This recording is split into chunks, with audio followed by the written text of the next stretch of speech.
Welcome to Before Now podcast. My name is Blissa Kinyemi, but I prefer that you call me Missy. Missy is spelled M-I-C-I and pronounced M-I-S-S-Y. That's right. You need a pen? Grab one. M-I-S-S-Y. That's how you pronounce Missy. If this is your first time listening to the pod, you're welcome. We love you so much.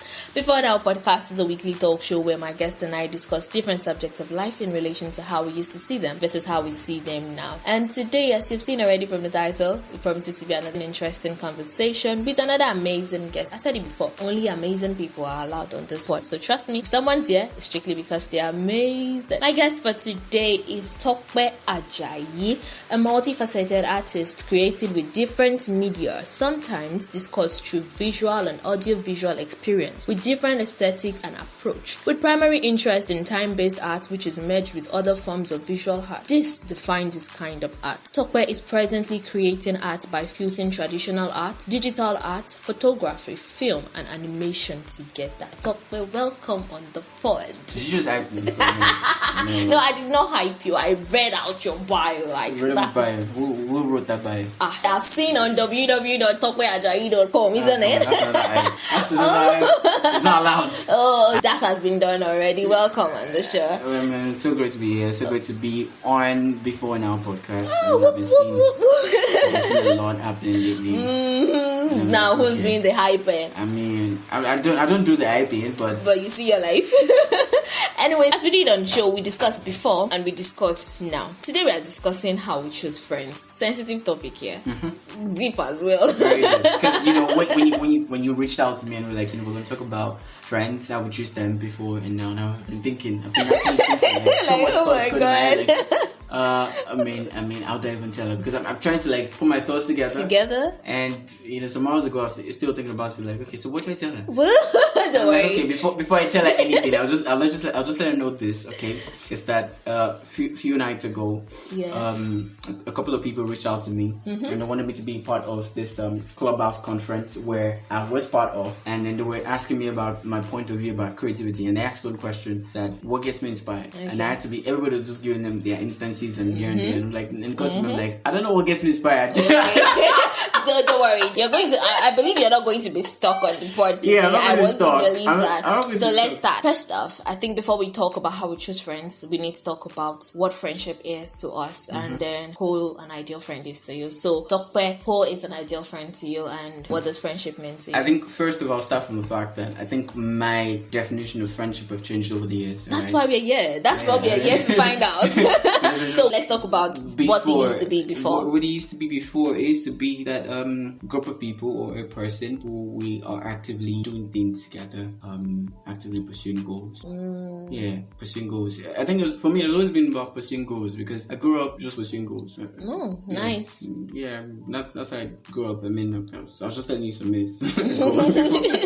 At the back row that you see, it just goes. I think so. For me, a person who has been a friend for me has always been someone who I could like pursue goals with. Okay. And another backstory to it is because I never really grew up having friends. Okay. Yeah, and it wasn't like I was antisocial. I wasn't antisocial. I was probably a little bit socially awkward. Oh my god. Okay. I was just a little bit socially awkward. Okay. Because I felt I could not fit in. Okay. Yeah. So I mean, me, my cousins, everybody, little kids will leave home and go down to the football field, the local football field. We'll just go play, and I'm the one returning back home the next 30 minutes, leaving everybody there. I'm like, wow. running back home. Okay. And then mommy seeing me from the window. She's like, "What are you coming to do?" And I'm like, I'm done playing. I'm not doing it again. Oh, wow, I can imagine. That kind of stuff was there. One, and then two, coupled with the fact that I don't know what kind of enlightenment I had at a very young age. Okay. Say about 12. Yeah, let me just let me use the age 12. Okay. I just had this crazy enlightenment about life. It just hit me big, and I just knew that I could not be wasting my time like the other kids. Okay. Yeah. So I mean, you could not be having fun. That's like what you categorize as wasting your time. Yeah. Oh, wow. So at having fun and just playing was a waste of time for you. Was a waste of time for me. So I completely disappeared from my social circle and I became more resident at home. We will talk about what you were doing with your life when you were not wasting your time. But I think for me, I grew up like having a lot of people around me. Wow. I grew up having so many people around me, and I'm that one person that has friends from primary school to secondary schools. I mean, my contact list is so long because I just know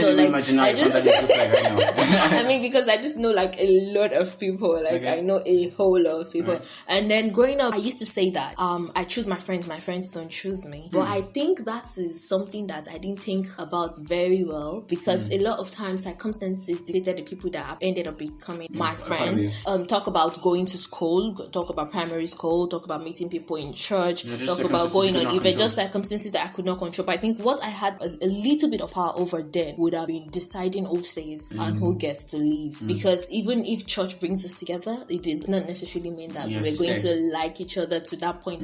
So friendship for me was always about liking this person. I really had to like a person. I had to like something about you. Like the way you dress, like the way you talk, like how free you are, like the fact that you don't have sense. I mean, you just have to be fine boy.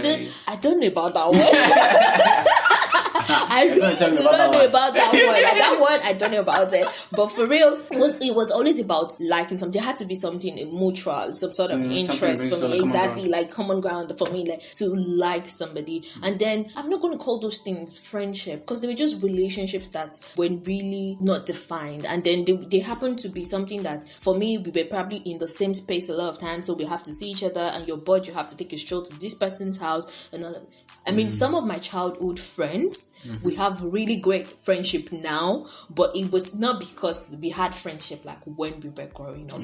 We were just very close. Circumstances, situations just really brought everybody together. So tell me, Tope, what were you doing with your life when you say you were not wasting time? Because I'm interested. What were you doing? Because having fun would have meant probably, like you said, going to play football. I don't know. So what were you doing? I mean, I know today you're a digital artist and all of that, but really, is it like this is how long your career started, or was it something else? Was it something else that you were doing at that particular point? Okay, I think I'll start from the fact that when I clocked 13, the period of time between when I was 12 and 13, I met one of my long life mentors, who was one of my high school teachers at that point. Okay. Yeah. And then I kind of like just explained to him what my life was about. I mean, I don't understand. You were explaining at 12 because you sound like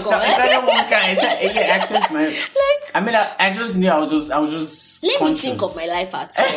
I need to pause here and think, like, what was I doing with my life when I was 12 years old? I was just conscious. I mean, it was just, I don't know where that gift came from, but I was just so conscious about life. I guess another thing must have, I guess another incentive must have been the fact I'm not the one that has the chance, silver spoon, like they say, and all that kind of stuff. You get so, and then I grew up with a single parent. Okay. You get, and then my mom was the only one to care for me. Okay. And then I knew how much work she was putting in. Okay. And then I think all of this just contribute to the fact that I had to be like really, really, really socially conscious and, wanted to make my life work. So I saw the difference that the other kids have that I did not have, because most of them, when we go back to the funerals, they are rich kids. Some of them will bring their food. Some, I did not have this. But I want to have this. So I wanted to have this. I knew somehow my life had to kick off pretty fast, and I needed to start putting in the effort. So that sense of consciousness, I don't know where it came from, but it just happened. It happened, and I told my lifelong mentor, and he told me how much I needed to start putting in the work from a young age, and I misconstrued. I didn't understand what it meant. So what did you do? It didn't mean like stop having fun. It just meant you needed to put in the work. Focus. I mean, for me, I just thought it was isolate yourself from the world. Oh my god. So you isolated yourself from the world. So I isolated myself from the world. It paid me in the long run. Okay. All right. I got my first job interview at the age of 14. Whoa! Yay! I mean, different things all. So you started having paychecks at 14. I started having paychecks, I think, like at the age of 14. Yeah. Whoa! Okay. Small things I could do. Yeah, it wasn't like all a balloon type of money, but yes. But for small things I could do. I mean, you could see streak of lights falling me up and down, and people could know that okay, this guy was really up to something. Yeah, and a couple the fact that my English was so bad. Oh my god. I didn't see that one coming at all. I need to always put that out. Couple with the fact, I just felt like, okay. And then, oh my god. Okay. I need to put that out there because, my high school is just in the house. Okay. So I just have to like step out and go to the back of the house. So you didn't even need to be properly dressed. I get it. Same with primary school. And it was poor English. I have to admit to myself, very poor English. I can imagine. Shebi, my mommy told you. Oh well. I just died and came back.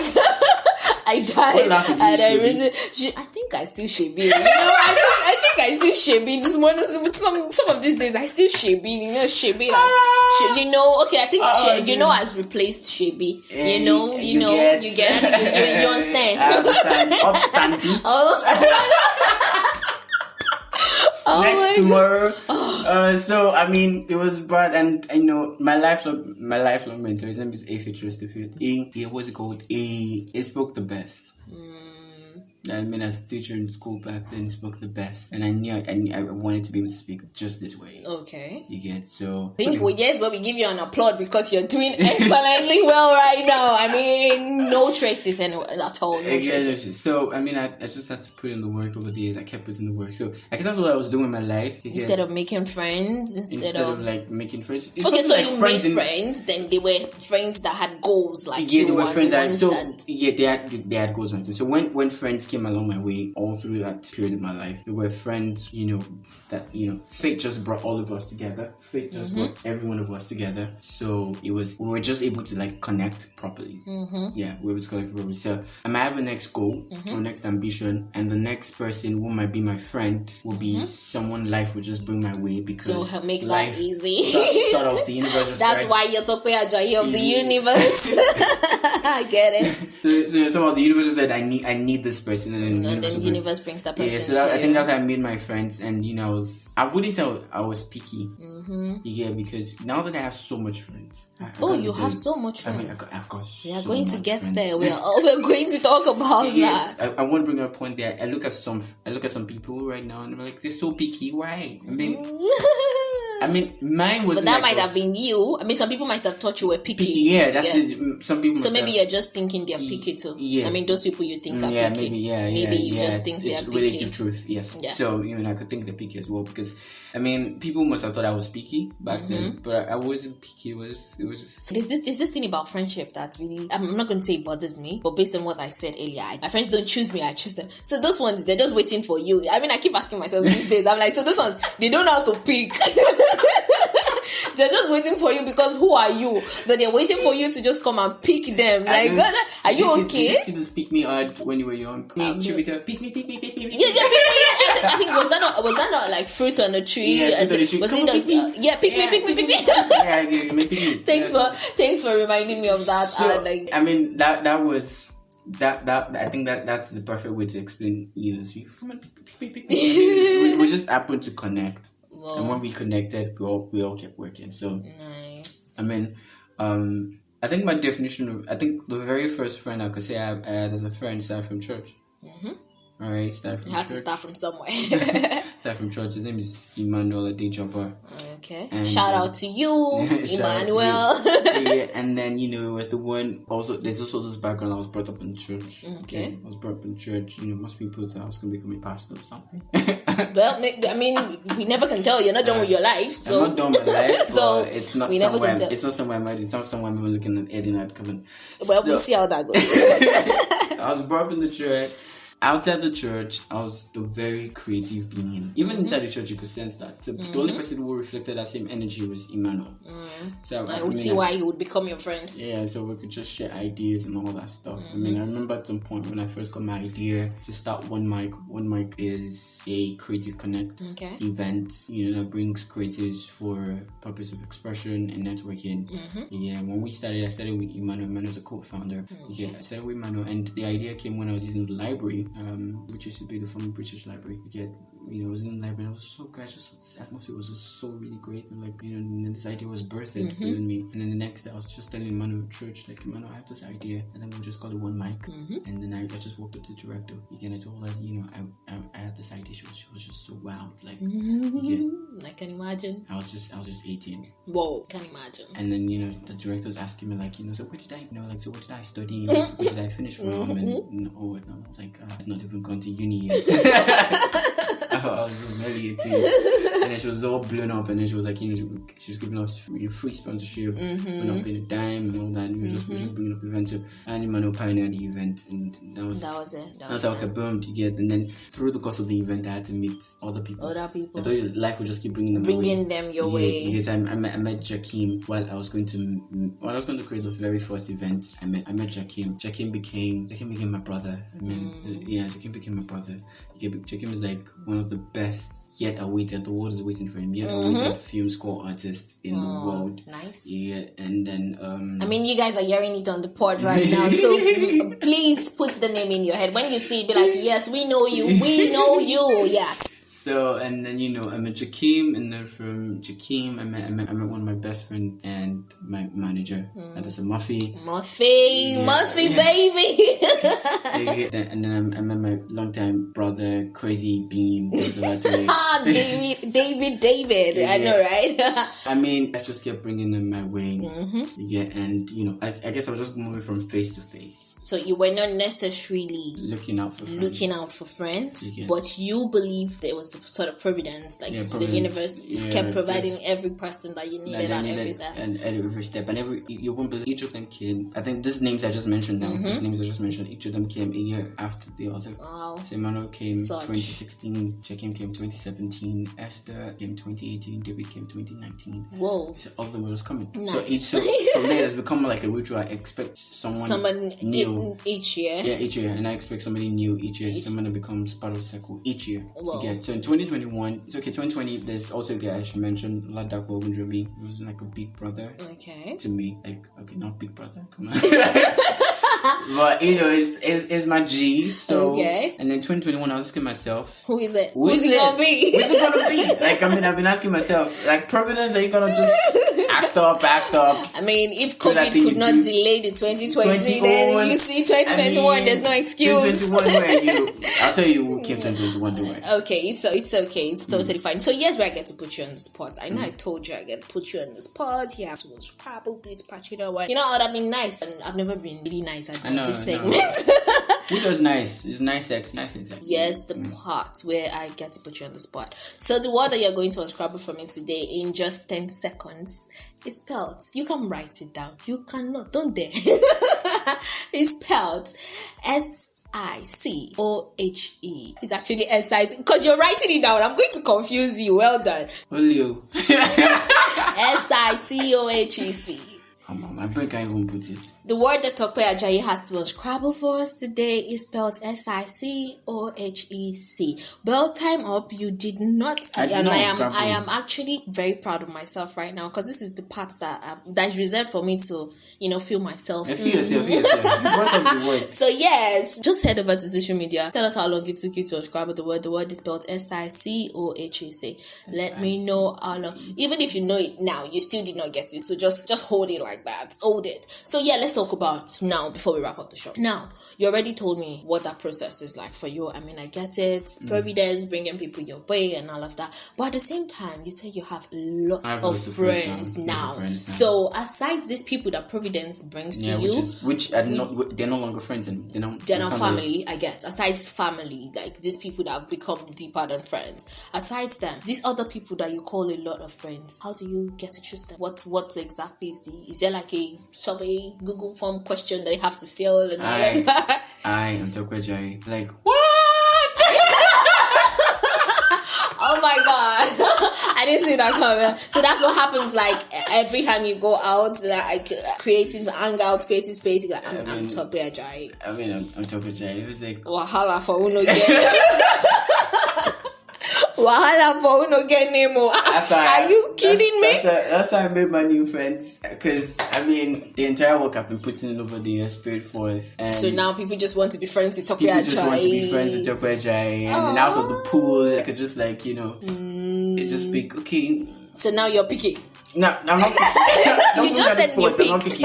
I've never used the word pick, so we'll start picking. Okay. But I could just decide, okay, who stays or who doesn't stay and all that kind of stuff. So like it's just like a pond, and then everybody's just like all around. Mm-hmm. You get. I mean, I'll give you an example. Yeah. I was at this wedding with David Latore, and we got to the event. People also danced. They were spraying money and all that. People were spraying money in this Nigeria. We did not spray. Hey, okay. I thought you were doing ritualism. Okay. No. I see the go I could do with that. You get. I get that. But so we got there, and there was this guy who we were all trying to take pictures of our own friend and his own friends, and people were just trying to just have fun, take pictures. This guy was like, "No, let's quickly take picture now." I just said hello, like hello, what's up? We just and I was like, "Hey, what's up, bro?" I was like, "What's the name?" I'm like, "I'm Tope Ajayi." The guy was just when the guy just shook you and it's about to he heard your name and it was just about to just turn, but then the name landed finished, so and then the guy had to just come back. Did you just say Tope Ajayi? Yeah, and then yes, I can imagine. And then David saw the reaction. They were like, and David can be a clown. I know that. Yeah, and then it was like, me, guy, everybody has you all over my seal. What's up? Oh, nice. Come on, just take it easy, man. I didn't even go in the attire that we were expecting for the wedding. I was like, I just went so very simple, which is something I do. I prefer to just appear so unlike Tope Ajayi. So unlike. So what would Tope Ajayi probably look like? Joggers, sweatpants. I can imagine. So what would you say? I mean, now that you have like a pond of people, a pond of friends, what would you say is a common trait that you've seen amongst all of them? Something that is the reason why they stay or why they are actually your friends. I'm talking about characteristics. Aside the fact that you're probably creatives, aside the fact that they all have like sparks in their head and they're crazy. Happy for life. Happy for life. I learned something from Maya Angelou, and something I've been learning more recently these days is the fact that living is an art. Yeah, you living and breathing is an art, and you have to be very flexible and adaptable to know when something has changed about life, and then you can quickly adjust to it. Yeah, so living is an art. That the moment you wake up to the moment you go back to sleep, every moment is just important, and you're paying attention to it. It's not like you're rigid, and these people just like all open to life. I think that's a very common ground where all of us meet. They're just all open to life. I think for me, since you're coming towards the end of the show right now, for me, I'm not really picky anymore. I'm not picky. I was not even picky. I mean, I'm just at that particular point where I feel like I've had enough friends, to be honest. Like, I feel like let me just work with the people that I have right now. Let me make the most of the ones I have right now. I mean, more people are coming, and I think I'm learning to define relationships. Put proper titles to them. So if you're an acquaintance, you are just an acquaintance. I just know you. If you're a colleague, I know you're a colleague. So because the friend word is so big that just throwing it around and using it for everybody is complicating issues. I think words are even generally big. I know, right? So for me, I'm not trying to do words anymore. I'm trying to just say, properly define stuff. If you're my boyfriend, you're my boyfriend. If you're sex buddy. Oh, okay. That's another title. So let's know what we are doing. So that is the point where I am right now. I did not really used to choose people, but right now, even with the amount of people I have in my life, I'm just getting to define things. Are you an old classmate? Yes, that's what you are. Are you a colleague? Yes, you're a colleague. Are you, because that way I don't get to have expectations. For me, if I have a friend, I expect you to be somebody I can count on, rely. I don't expect you to go out of your way to please me. You shouldn't actually put yourself in a position where you're uncomfortable because you want to please me. But to an extent, I think we should be able to make some sort of compromises. I have two best friends, and both of them at different points of our lives, we've had to like make compromises for each other. Even if it's just to stay up late while there's time zone difference, to listen to what I have to say, to grant me a listening ear, it's something I would expect from a friend. So if you're just an old classmate, if you're just a random colleague, if you're just somebody I met somewhere and as a result of definition, you've been able to put in how would I put it, some sense of intentionality. Exactly. Now I'm intentional. So what are the things that would make me spark up a conversation? Yes, conversation with a random person, different things. I thought about it while I was preparing for the show. What are some of the conversation starters that I have with people, that what are things that make us have conversations in the first place? I see you have multiple persons, I'll talk to you. I'll be like, oh yeah, what's up? How you doing? Hi, I like your piercings. Like, oh my god, did it hurt? How long did it take to heal? And all of that. We'll have conversation. But would we become friends? Time will tell. Situation, circumstances will tell. That is if we even get to exchange contact on after that particular time. So if I see you have dreadlocks, we would definitely talk. If I see you, I mean, there's just a couple of things that would make me have conversations with a person. Yeah, of course, we would talk. Of course. If you love to travel, if I meet you on a trip, we would definitely talk. So those are conversations. We love to talk. See, we'll talk. That one is short. So if you really don't have sense, we will still talk. But what would become of us after that time is what time would actually tell. Is what time will tell. So that is where I am right now. I don't know where you are if you're listening to this. I don't know if you have a way of choosing your friends, or if you just let your friends just choose you. I don't know what list you have that your friends must check before they actually become your friend. But here is where I am, and this is where Tope is right now. Tope says Providence is giving him one amazing person per year. I'm not jealous. And in this year, Providence, although I'll still go with what you said, that I'm living things to time, but I think Providence gave me my girlfriend. So wait, that is gist that we'll continue after this. Once we stop recording, that gist will start. So shout out to you, our darling girlfriend. Tope. Okay, so Providence give you girlfriend. So don't you just have this sort of feeling like, okay, what if this is where it stops? Do you still feel like somebody's coming next year? I feel like someone's coming next year. I feel like somebody's coming every year till you die. Nice, I like that. If you've been listening, I believe you had a reason to stick around with us up till this point of the show. Do not forget, there's a word that Tope could not scrabble during the show. I'm still so excited that happened though. I mean, if it was the universe, I'll have unscrabbled it. He said if it was the universe, he would have unscrabbled it. She gave me a big bang, which started the universe. Surprisingly, when you see the word, you probably almost break my head or something. Anyways, thanks for listening. I really do love you so much. Glad to have you coming back every episode. Yes, this is the 6th episode. Someone told me some time ago, I think it was some days ago, was like, I think there's a podcast fatigue that sets in 5th episode. People don't go for them. Like, yes, no. So yes, me saying cheers to me. Yes, Tope has a podcast as well. The Alternate Grove is it? The Alternate Grove. Yes, so you can find it on all streaming platforms, and you can find Tope on social media at the Tope Ajayi, or I am Tope Ajayi on Twitter. As you already know, it's at Missy Blissy on Instagram. Missy Blissy spelled MICIBLISSY. On Facebook is Blissa Kinyemi. Go follow the pod on social media. It's at BeforeNow Podcast on Instagram and Facebook at BeforeNow Podcast. Till the next episode, I want you to ask yourself, what happened before now?